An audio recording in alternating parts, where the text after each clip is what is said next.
Hello, traders. FX Pip Collector here. Today is Wednesday, February 19th, and this is my PM recap of the Euro US dollar on the 1 hour time frame. If you haven't done so already, definitely check out my free Discord trading community, linked at the end of this video in the corner and in the description. And also make sure to check out my website, fxpipcollector.com, if you'd like to get access to all these benefits below and more.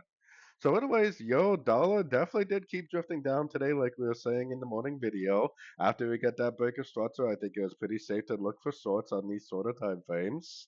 Now, I would expect that this move down is still pretty likely to be a question to this move up, but we don't really know that 100%. So if it just bounces from fib levels, keeps on making lower lows, lower highs, then definitely keep on looking for shorts.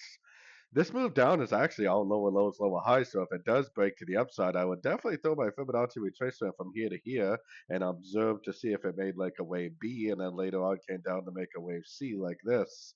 You would kind of expect it to make some sort of a three-way pattern before it continued the uptrend. But this right here could possibly be like some sort of a motor wave correction or something like that. So if you do get a fib bounce, if you do get a break of structure, it potentially would be a good time to start looking for longs again, just in case it's not a wave B and it actually just ends up continuing the uptrend.